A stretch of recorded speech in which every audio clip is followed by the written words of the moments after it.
Alright, ladies and gentlemen, we have a proper Japanese Godzilla film releasing worldwide to the public. And it's made by Toho Studios this time. Let's see if they can teach Roland Emmerich a thing or two about how to properly execute the sheer terror of the gigantic beast. So without further ado, let's get this review started.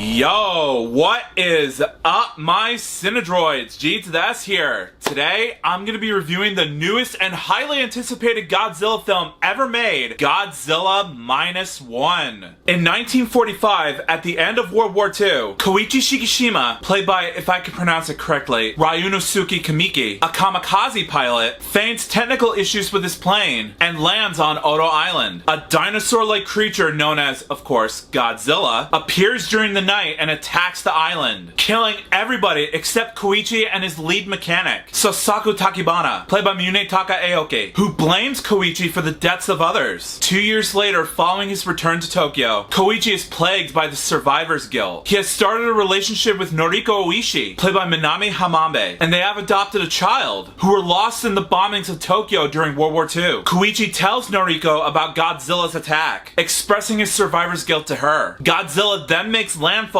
attacking Ginza in Tokyo. While Godzilla returns to the ocean, Kenji, played by Haritaka Yoshioka, comes up with a plan to kill Godzilla, although the Japanese government refuses to help, leaving it up to the remaining civilians and the naval veterans to enact it. Now, first off, I gotta say, for a movie that costs only $15 million to make, or in Japan's case, 15 million yen to make, which is the Japan dollar currency in case you don't know what that is. But in any case, 15 million you spent to make this movie, and in terms of the movie's use of CGI and practical effects, it looks incredible, especially with how they made Godzilla in this movie. I mean, good lord, he is huge. And I thought the 2014 Godzilla film looked massive. This Godzilla looks even bigger. Holy mackerel. Not only bigger, but in this one, to use one of Chris J. Herman's vocabulary words, he is super vindictive throughout the whole film. I mean, the way he comes in and just wreaks havoc towards Tokyo is just classic Godzilla to me. And even when he uses his atomic breath in this film,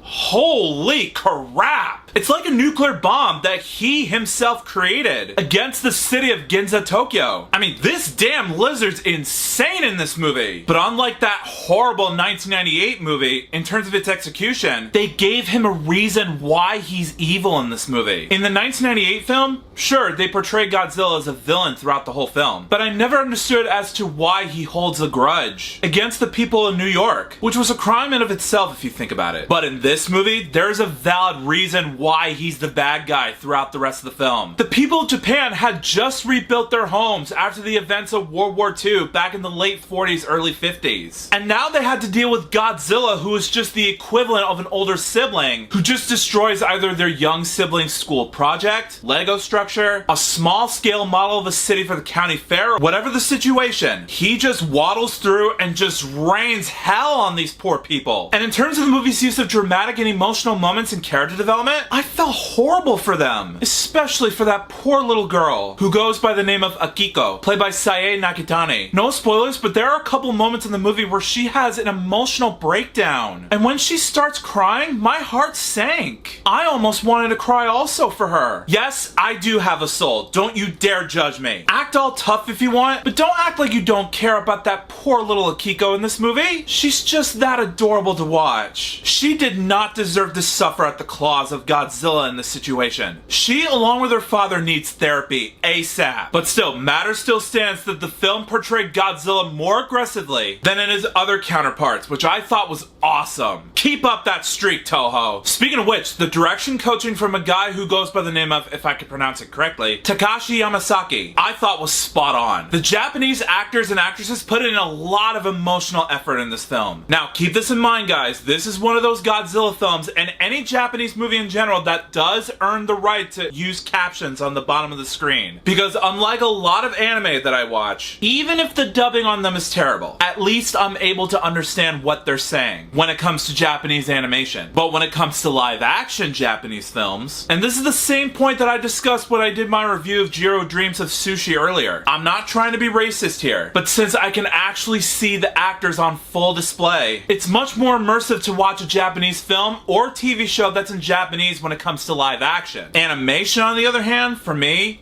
that's a different story. And speaking of story, the story and plotline that they cooked up in here for this movie is a great one. And it also harkens back to the OG Man in Suit Godzilla movies, where we see Godzilla as the bad guy, tearing Tokyo, Japan up to smithereens, and causing mass destruction and anarchy wherever he goes. Sure, nowadays, when we think of Godzilla, since the days where Warner Brothers Pictures and Legendary Pictures created the monster, they portray him as a hero, which I don't mind. But here, he's not a nice guy in this, ladies and gentlemen. He is hell-bent on wrecking the city even more, after what they just went through with World War II already. But that's the main focal point throughout this entire film. Godzilla is a problem for the people of Tokyo, and he needs to be dealt with in order to save the city, and also their lives from certain harm. That's all there is to it. And for that, I gotta give huge kudos to the screenwriters over at Toho Studios for coming up with a different way to portray Godzilla within this particular timeline that this movie is set in. Let's see if they can keep this up from here. Also, when it comes to the action sequences, in the mix with the movie's camera work and cinematography, the way they execute the action in this movie was phenomenal. And it also allows the people operating the cameras to film certain shots where the action gets super surreal. And the way the camera zooms along with the action choreography, I thought was excellent. They shook the camera just as little as possible, so that way it makes it easier for me to fully assess what's going on in a scene. So for that, great job to the camera crew for keeping the camera as still as possible, so that way I can see the action on full display, rather than to have the camera shake so much all the time. Hollywood, take notes from this. You're gonna need it. Now, if I had to think of problems with this movie, I heard a lot of people say that the way Godzilla moves and walks in this movie is a little too robotic, and I do have to agree with you just a tiny bit. Sure, his robotic movements on him is a little too much, but at the same time, that's what makes him so scary. And you know what? I thought the way he moves was a bit unnerving, but in the best way. He's supposed to be frightening and terrifying, and Toho Studios knocked it out of the park with that. Great job. Other than that, guys, in the end, I thought Godzilla Minus One was a really great movie. Now, I'm pretty sure there's gonna be some self-entitled jerks on the internet that claim that this movie's not supposed to be this way or is a little too woke as a way to hurt the movie's success. And I know there's gonna be a hashtag Not My Godzilla somewhere. But rest assured, no matter what you say or how much you want this movie to fail, the more you whine and complain, the more people are interested. So either way, it's a lose-win situation for you. You lose, we win. Simple as that. And as a result, I rate Godzilla Minus One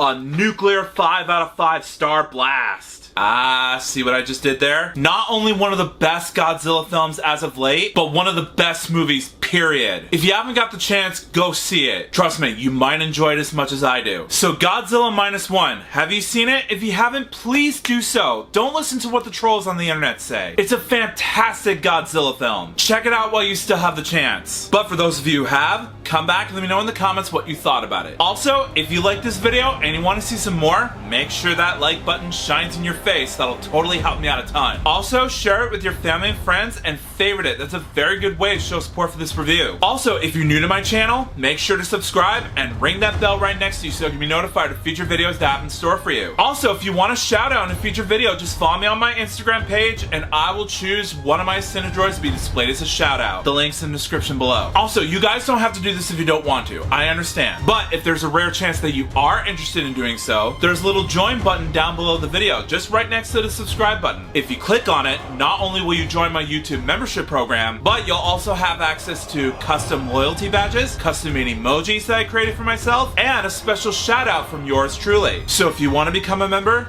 click on the little join button and get started today. It doesn't cost you much. It only costs $2.99 a month to join. So make sure you click on that join button and become an OG Cinedroid in no time. Also, I set up a Patreon page for you guys to check out as well. There will also be a link in the description so that way you can visit my page and gain access to up to 4 membership tiers. On my page, I post reviews a week early before you get to see them posted on this channel. I'm also planning to do nerdy pop culture fan polls, book audio reviews, and full-length TV show and movie reactions on my page as well. So if that's your cup of tea, if you guys are interested, go to the link below, become a patron, and let's get to know each other a bit more. Also, if you want to subscribe to my gaming channel, there's either a link in the description or at the icon card at the top right corner of your screen. Go over there, subscribe, and let's just have fun together. Also, if you want to subscribe to my GS Productions After Dark channel, where I review movies, TV shows, and video games that are not for families, there'll be a link in the description so that way you can check out that channel if you're feeling frisky. But until then, I'll see you next time.